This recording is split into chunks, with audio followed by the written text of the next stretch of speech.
रात नहीं ख्वाब बदलता है, कि रात नहीं ख्वाब बदलता है और मंजिल नहीं कारवा बदलता है। और जज्बा रखो जीतने का जनाब, अरे जज्बा रखो जीतने का जनाब, क्योंकि किस्मत बदले या ना बदले पर आपका वक्त जरूर बदलता है, पर आपका वक्त जरूर बदलता है। तो हेलो एवरीवन, हेलो दोस्तों, देश के समस्त छात्र छात्राओं को नमस्कार, मेरा प्यार बड़ा प्रणाम। उम्मीद करता हूं आप सब बहुत बढ़िया होंगे, खुश होंगे, मस्त होंगे, स्वस्थ होंगे और अपने एग्जाम की तैयारी करने में व्यस्त होंगे, ऐसी उम्मीद मैं आपसे करता हूं। और मैं दीपक आप सभी का दीप लर्निंग पॉइंट के इस ऑफिशियल यूट्यूब चैनल पर तहे दिल से वेलकम कर रहा हूं।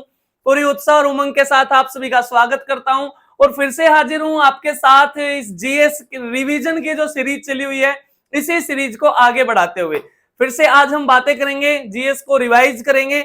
डेली आपके लिए क्लास आ रही है, बहुत अच्छे अच्छे आप फीडबैक दे रहे हो, आपके कमेंट आ रहे हैं, हाँ सर बहुत लाभदायक है, रेगुलर क्लास लेके आओ। बहुत सारी मेहनत लगती है लेकिन आपके लिए क्लास जरूर आएंगे। समझ में आई है कहानी? देखो दिन में इतना बिजी शेड्यूल रहता है, सुबह क्लास रहती है, ऑफलाइन क्लास रहती है, लगभग दिन में क्लास रहती है ऑफलाइन, और फिर भी शाम को आपके लिए ये क्लास रहती है हर रोजाना। तो क्लास आपके लिए आती रहेंगी, आप बस रेगुलर जुड़े रहो और बने रहो साथ के साथ। देखो एक बात आपको बता दूं, इस दुनिया का सबसे अच्छा आदमी वो है जिसके पास एक शेड्यूल है। समझ में आई है बातें? यानी कि हर रोजाना उठ के उसे कोई ना कोई काम है। अगर कोई इंसान ऐसे ही खाली पड़ा है ना घर में, तो उसे देखना उसका दिमाग कैसा रहेगा। An empty mind is a devil house, सुना होगा आपने। तो अगर आपके पास शेड्यूल है ना अपना, तो आप बहुत अच्छे हो, बहुत अच्छे से आपका जीवन चल रहा है। सुबह उठ के या तो आप कोचिंग जा रहे हो, कोचिंग जाओ, और नहीं जा रहे हो तो अपना शेड्यूल बनाओ, आप लाइब्रेरी जाओ, रोज आना पड़ो। कम से कम कितना, मैंने आपको देखो एक सिंपल सा फॉर्मूला बताया था, 888 का रूल बता रखा है मैंने आपको, 888 का रूल, ये रूल फॉलो कर लो बस। लेकिन इसमें होनी प्योरिटी चाहिए, प्योरिटी होनी चाहिए। क्या कहानी है इसकी? देखो 8 घंटे तो क्या कर लो, नींद ले लो, बहुत अच्छी नींद ले लो, ठीक है। इस 8 घंटे में पढ़ाई कर लो, पढ़ाई कर लो, ठीक है। लेकिन इस पढ़ाई में प्योरनेस होनी चाहिए, बिल्कुल। समझ में आई है कहानी? इसमें मिलावट ना हो इंस्टाग्राम की थोड़ी सी भी, इसमें मिलावट ना हो व्हाट्सएप की थोड़ी सी भी, कोई मिलावट नहीं होनी चाहिए इसमें सोशल मीडिया की। लेकिन आज का दौर ऐसा है, अब मैं ये तो आपसे कैसे कहूं कि भाई साहब आप सोशल मीडिया चलाओ ही मत, आप इससे बिल्कुल दूर रहो, आप फोन वोन को त्याग दो, ऐसे तो मैं कैसे कहूं आपसे, इस दौर में नहीं बच सकते आप।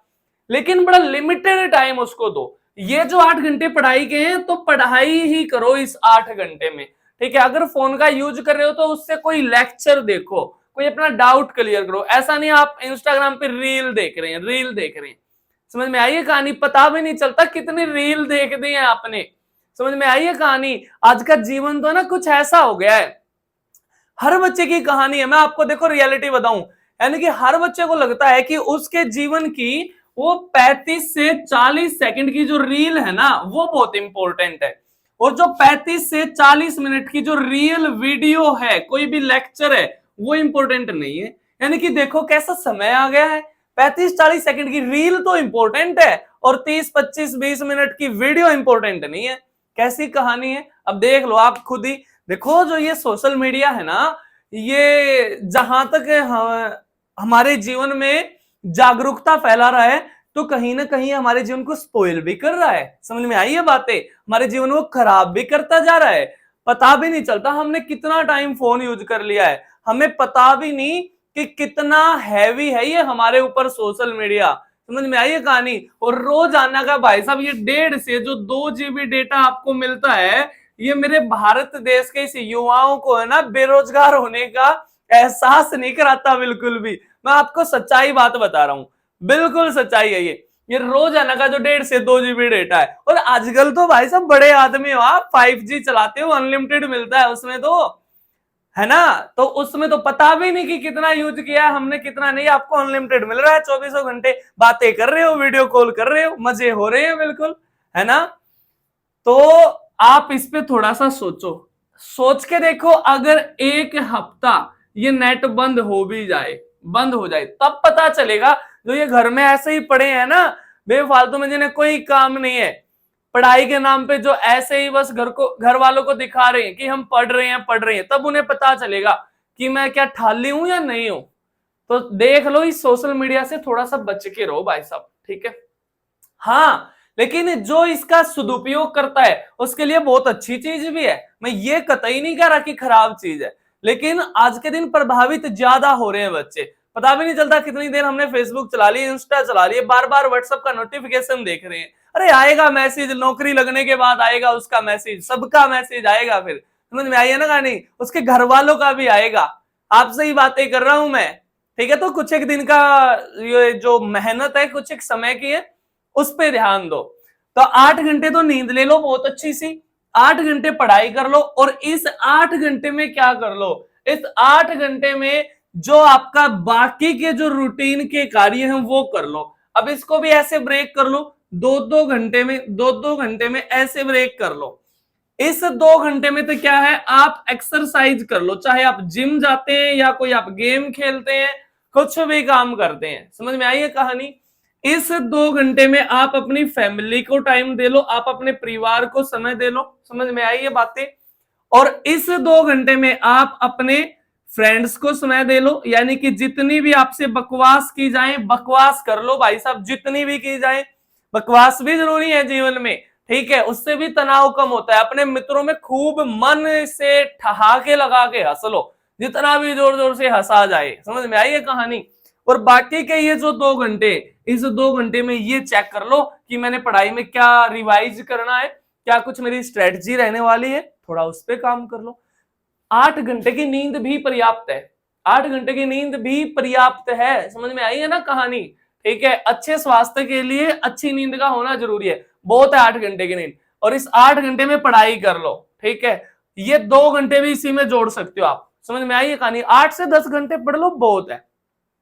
पढ़ने वाले ना 8 से 10 घंटे में भी सिलेक्शन लेकर चले जाते हैं, और सिर्फ आप दिखावा कर रहे हैं, नीचे फोन रख रहे हैं पेज के नीचे और पेज पलट रहे हैं और इंस्टा देख रहे हैं, तो आप कितने भी घंटे पढ़ लो फिर, ठीक है। और इसमें 1-8 और जोड़ लो, ये काम आप 8 महीने तक कर लो, फिर देखो आपका 100% जीवन बदलेगा।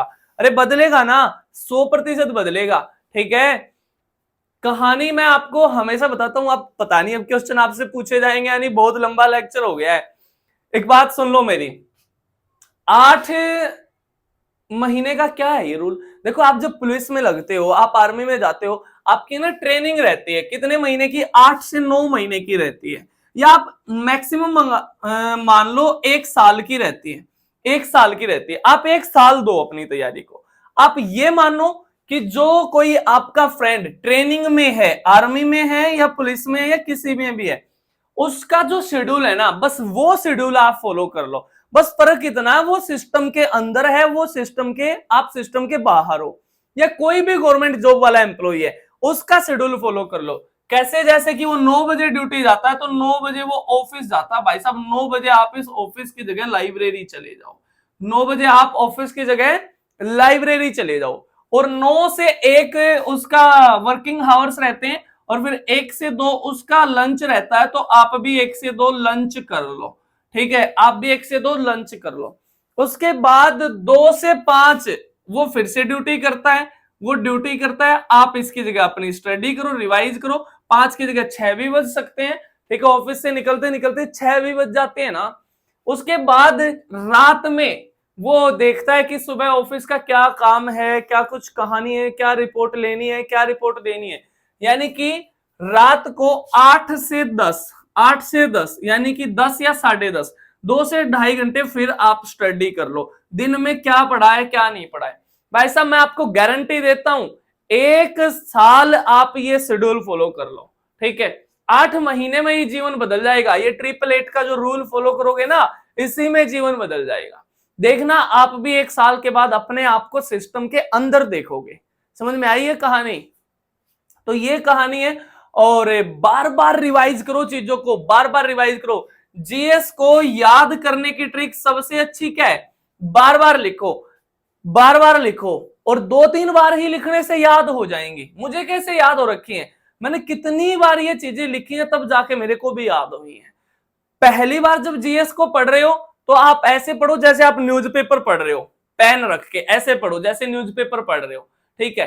दूसरी बार जब पढ़ो थोड़ा सा आराम से पढ़ो, तीसरी बार जब पढ़ो तब उसमें मेन मेन जो पॉइंट्स है उनको हाईलाइट कर लो और उनको किसी भी अपनी नोटबुक पे नोट डाउन कर लो। 100% याद हो जाएंगी चीजें, कैसे याद नहीं होंगी?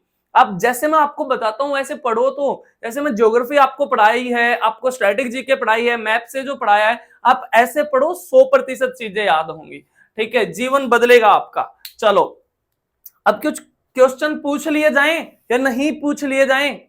काफी लंबा समय इस क्लास में हो गया है, तो कुछ क्वेश्चन पूछ लो आज आपसे, ठीक है? और फिर करता हूं आपसे अगली क्लास में बातें। कुछ एक क्वेश्चन तो बता दो,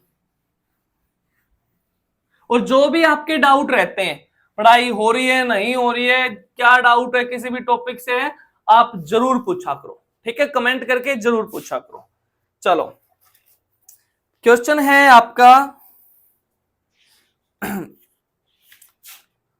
भारत और पाकिस्तान के बीच वर्ष 1960 में किस जल संधि पर हस्ताक्षर किए गए थे?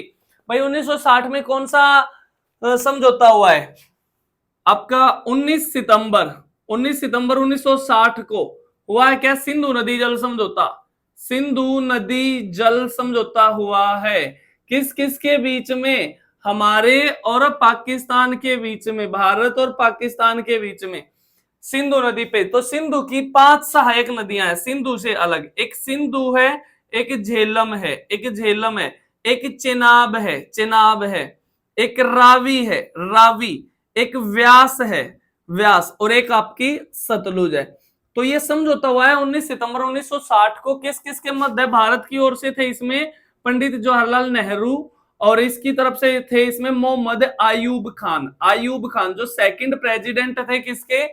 पाकिस्तान के। तो इसमें क्या फैसला लिया गया? इसमें यह फैसला लिया गया कि जो ऊपर की 3 नदियां हैं, ये वाली, या इनको बोलते हैं एंटीसीडेंट रिवर।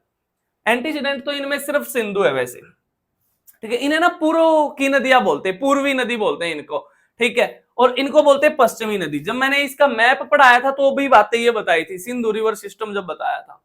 तो ऐसे बांटा है कि सिंधु, झेलम और चेनाब के 20% जल का प्रयोग तो भारत करेगा और 80% जल का प्रयोग पाकिस्तान करेगा। क्लियर है कहानी? रावी, व्यास और सतलुज में क्या है? इसके 80% जल का प्रयोग तो भारत करेगा और 20% जल का प्रयोग कौन करेगा? पाकिस्तान करेगा। बात आई सर 80-20 के अनुपात में क्यों बांटा है? क्योंकि 80-20 का सीधा सा मतलब ये है, 80 का मतलब है कि उस नदी पर हमारा अधिकार है, उस पर हम बड़े बड़े प्रोजेक्ट चला सकते हैं, आपके ये चला सकते हैं, हम उस पे बिजली उत्पादन उससे कर सकते हैं, हाइड्रो पावर प्रोजेक्ट प्लांट चला सकते हैं, हम उससे मछली पालन कर सकते हैं बड़े स्तर पर, हम उससे सिंचाई कर सकते हैं। अरे इसीलिए तो भारत ने सबसे ऊंचा जो ग्रेविटी डैम है भाखड़ा नांगल, वो हमने किस पे चलाया है? सतलुज पे चलाया। इन पे हम चला ही नहीं सकते क्योंकि इस पे अधिकार किसका है? पाकिस्तान का। सर फिर एक बात बताओ, ये 20% क्यों छोड़ दिया है? 20% इसलिए छोड़ दिया, मान लो ये नदी है रावी, व्यास और सतलुज, भारत से जा रही है और कहां जा रही है? पाकिस्तान जा रही है। तो जब ये पाकिस्तान जा रही है तो पाकिस्तान में इन नदियों के तटों पे कुछ गांव बसे हैं, कुछ जनता रह रही है, तो उस जनता को खाना भी है, पीना भी है, नहाना भी है, धोना भी है, सारे काम करने हैं। तो इसीलिए जो 20% जो ये छोड़ा है, ये फॉर डोमेस्टिक यूज। ये किसके लिए छोड़ा है? ये डोमेस्टिक यूज, ये घरेलू उपयोग के लिए छोड़ा है। समझ में आई है कहानी?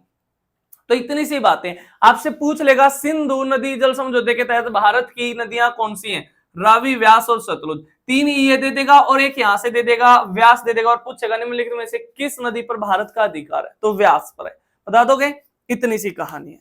उसके बाद अगला क्वेश्चन पूछा गया है आपसे, सिख धर्म के, सिख समुदाय के 10वें गुरु कौन थे? कौन से थे? बताओ जल्दी से कमेंट करके। तो सबसे पहले तो ये मान लो सिख धर्म की स्थापना किसने की थी? तो गुरु नानक देव ने की थी, गुरु नानक देव। और दूसरे कौन थे आपके? दूसरे थे गुरु अंगद देव। और तीसरे थे आपके गुरु अमरदास। और फिर थे गुरु रामदास। और 5वें थे गुरु अर्जुन देव,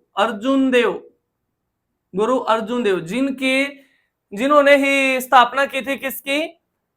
अमृतसर के अंदर है आपका गोल्डन टेम्पल, स्वर्ण मंदिर, ठीक है, उसकी स्थापना की थी, जिसको हरमिंदर साहिब गुरुद्वारा भी बोलते हैं, ठीक है। और छठे गुरु थे आपके गुरु हरगोविंद, गुरु हरगोविंद। और सातवें थे आपके गुरु हरराय, गुरु हरराय। और आठवें थे आपके गुरु हरकृष्ण, गुरु कृष्ण, गुरु कृष्ण देव जी। और नौवें थे आपके गुरु तेग बहादुर, गुरु तेग बहादुर। इतनी सी बातें याद रख लेना। और लास्ट वाले थे आपके गुरु गोविंद सिंह, गुरु गोविंद सिंह। इतनी सी बात याद रह जाएंगी ना, गुरु गोविंद सिंह। और गुरु गोविंद सिंह के द्वारा ही इस समुदाय में गुरु का पद समाप्त कर दिया गया था। और उसके बाद सिख धर्म में, सिख समुदाय में पहला जो सेनापति बना था वो कौन बना था? वो बना था आपका वीर बंदा बैरागी, वीर बंदा बैरागी। इतनी सी बातें याद रख लेना। चलो अगला जो क्वेश्चन है वो फिर से पूछा गया है। अगला क्वेश्चन है आपका बैद्यनाथ नाम का ज्योतिर्लिंग कहां पे पड़ता है? बैद्यनाथ, ध्यान से सुन लो, एक मंदिर है बैजनाथ और एक है बैद्यनाथ। कहां पे? बताओ जल्दी से कमेंट करके।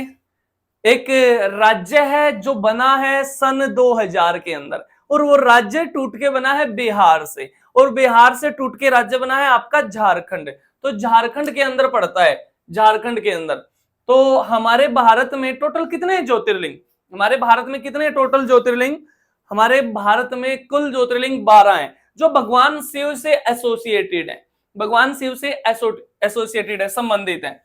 तो जिसमें सबसे पहले भारत के मैप के अकॉर्डिंग मैं लिखूं तो सबसे पहले तो आप लिख सकते हो केदारनाथ। केदारनाथ कहां पे है? उत्तराखंड के अंदर है। उसके बाद है आपका काशी विश्वनाथ। काशी विश्वनाथ कहां पड़ेगा? आपका बनारस में पड़ेगा, वाराणसी में पड़ेगा, आपका गंगा नदी के तट पे है, गंगा नदी के तट पे काशी विश्वनाथ।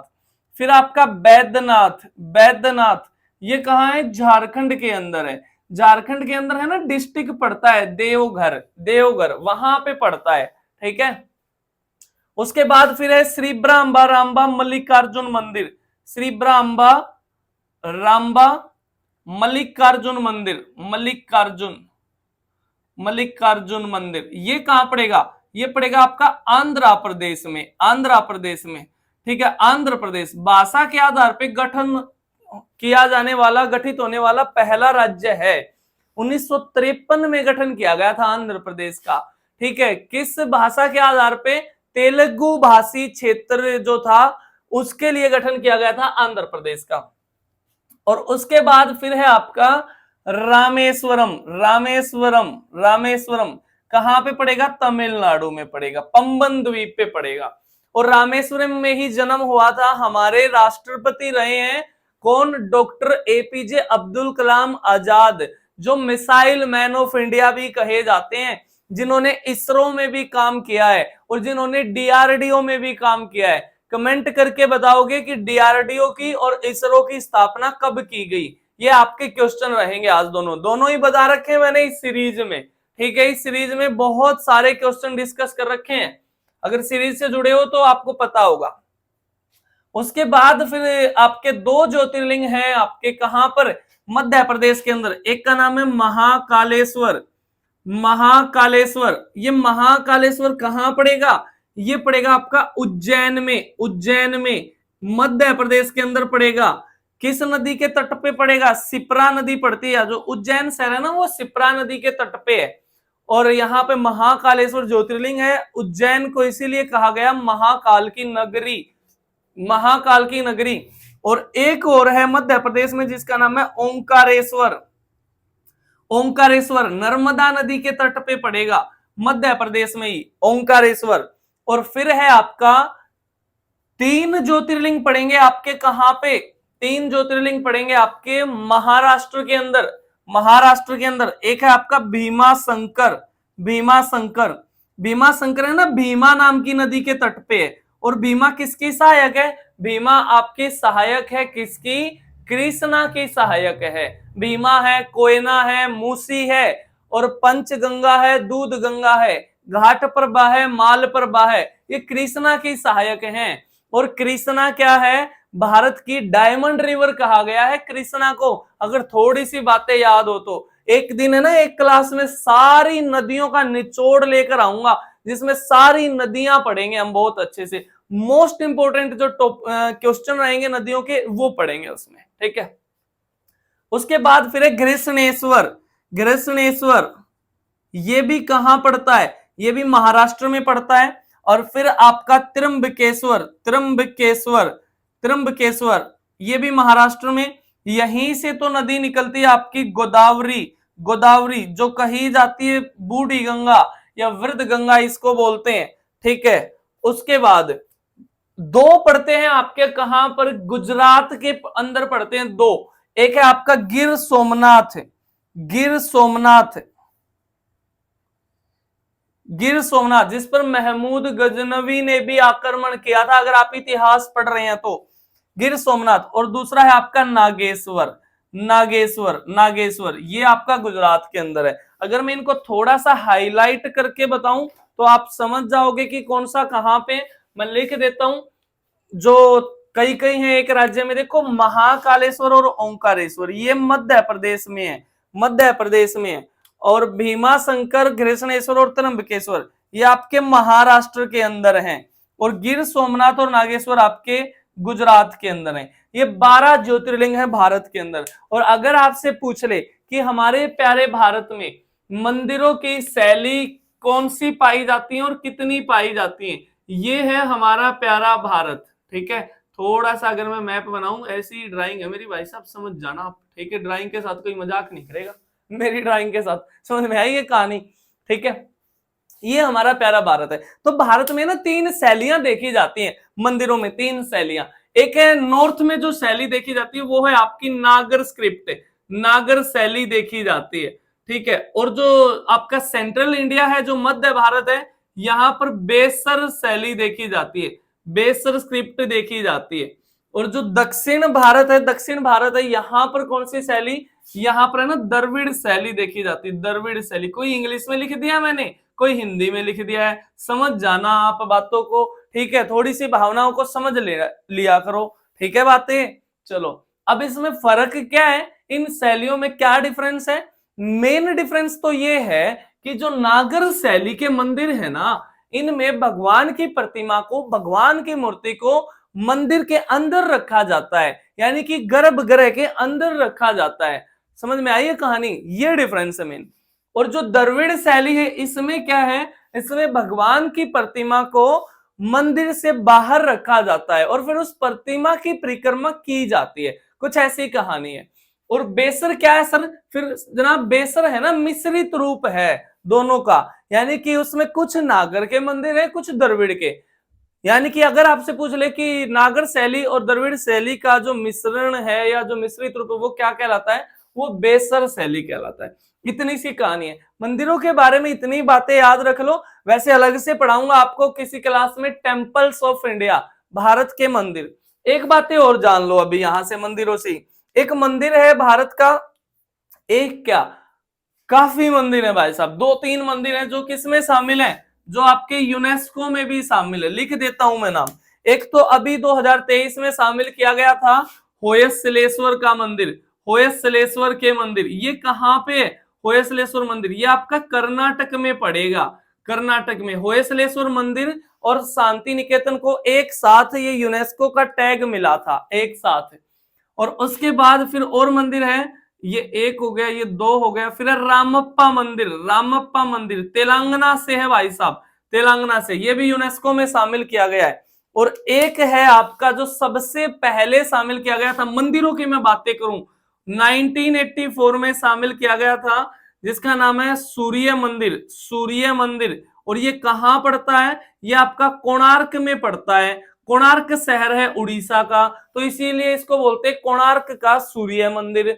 और ये कोणार्क का सूर्य मंदिर किसने बनवाया था, ये गंग वंश के राजा, गंग वंश के राजा, गंग वंश के राजा नरसिंह देव ने बनवाया था, नरसिंह देव ने बनवाया था। इतनी सी बातें याद रखोगे। पूछ ले किस शैली में बना है, कलिंग शैली में बना है, स्थानीय शैली है उड़ीसा की कलिंग शैली। और इसीलिए उड़ीसा के तट को क्या बोला जाता है, कलिंग तट भी बोला जाता है, कलिंग तट भी बोला जाता है। इतनी सी बातें याद रख लेना, ठीक है। उड़ीसा में तो बहुत सारे मंदिर हैं, ठीक है, उड़ीसा में आपका बहुत सारे मंदिर, जब मंदिर पढ़ेंगे तब उसके बारे में बातें बताऊंगा, ठीक है। जैसे कि आपका उड़ीसा में मंदिर है, आपका राजरानी मंदिर है, मुक्तेश्वर मंदिर है, आपका लिंगराज का मंदिर है, बहुत सारे मंदिर हैं आपके उड़ीसा के अंदर। जगन्नाथपुरी का मंदिर है जहां पे रथ यात्रा भी निकाली जाती है, ठीक है, बहुत फेमस है। तो मंदिरों में पढ़ेंगे ये सारी कहानी। तो आज की बातें यहीं तक रखते हैं, बाकी बातें कल करेंगे, सेम टाइम सेम जगह अगले दिन।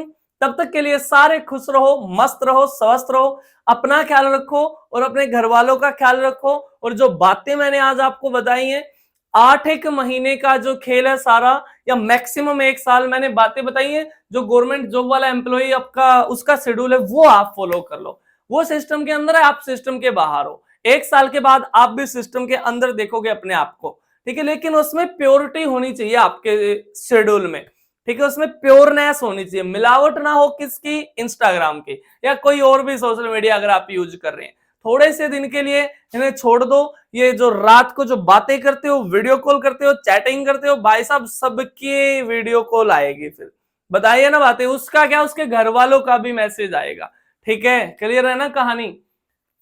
अरे बातें समझ में आ रही है या नहीं आ रही?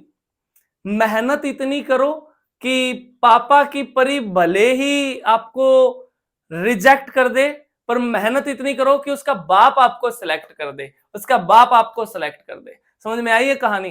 तो मिलता हूं फिर आपसे अगली क्लास में, तब तक के लिए खुश रहो, मस्त रहो। और वैसे भी आपको एक बात बता दूं, अगर आपके पास जॉब है, आप पैसे कमाते हो, तो आपसे कोई पैसे उधार देगा आपको। मैंने बताई है ना कहानी कि जब लाखों होते हैं तो लाखों देने वाले लाखों आ जाते हैं। अगर आपके पास पैसे ना तो ही आपकी कोई मदद करेगा। और वैसे भी भाई कहावत है कि जब तक आपकी जेब में पैसा है, वो हर रोज पूछेगी मेरा बाबू कैसा है। समझ में आई है कहानी? तो हर रोज आपको बताता हूं, ऑफलाइन में भी बताता हूं, खूब मेहनत किया करो, खूब पढ़ाई किया करो। मिलता हूं फिर आपसे अगले वीडियो में। जय हिंद, जय भारत, वंदे मातरम।